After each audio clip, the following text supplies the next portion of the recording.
রাজধানীতে বেড়েই চলেছে ডেঙ্গুর প্রকোপ, যা অনেকাংশেই উদ্বেগ বাড়াচ্ছে নগর জীবনে। সপ্তাহের ব্যবধানে নগরীর সোহরাওয়ার্দী হাসপাতালে আক্রান্ত রোগীর সংখ্যা বেড়েছে প্রায় 20%। কীটতত্ত্ববিদদের দাবি, প্রকোপ থামাতে ঢাকার 2 সিটিকে একযোগে চালাতে হবে মশক নিধন কার্যক্রম। বিস্তারিত বিজন কুমারের প্রতিবেদনে।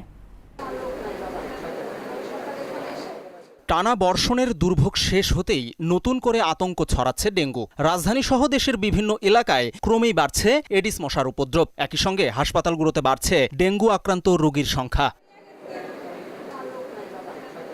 শহীদ সোহরাওয়ার্দী হাসপাতালের ডেঙ্গু ওয়ার্ডের চিত্র এটি। ওয়ার্ডটিতে জ্বর, শরীরের বিভিন্ন স্থানে তীব্র ব্যথা, বমিভাব ও পাতলা পায়খানা সহ নানা উপসর্গ নিয়ে হাসপাতালে ভর্তি হয়েছেন অনেকেই। গ্রামে গেছিলাম, গ্রাম থেকে টেস্ট করাইছি। মাথা ব্যথা, পাতলা পায়খানা, তারপরে আমি বুঝতে পারি যে ডেঙ্গু হয়েছে আমার। প্লাটিনেট হুটহাট করে কমে যাচ্ছে, যে আসলেই সুস্থ হতে পারবো কিনা। হাসপাতালটির ডেঙ্গুর 2 ওয়ার্ডের তথ্য বলছে, সপ্তাহের ব্যবধানে ডেঙ্গু আক্রান্ত রোগীর পরিমাণ বেড়েছে প্রায় 20%। কিছু এলাকাতে মশা নিষ্কাশনের ব্যবস্থা করা হয়েছে বা মেডিসিন দেওয়া হচ্ছে, কিন্তু সব জায়গায় দেয় না। প্রতি বছর এভাবে মানুষ হাজার হাজার মানুষ আক্রান্ত হচ্ছে।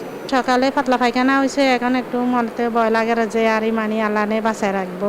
এতে হিমশিম খাচ্ছেন ওয়ার্ড দুটির দায়িত্বপ্রাপ্তরা। এখানে এখন প্রতিদিন ভর্তি হচ্ছে, সেই হারে বলতে পারবো আমাদের বেশ চাপ যাচ্ছে। প্রস্তুতি আছে আমাদের মেইনলি এখানে, যেমন রোগীদের ইনফিউশন, স্যালাইন যেগুলো দিচ্ছে, মেডিসিন আমাদের আছে এখানে।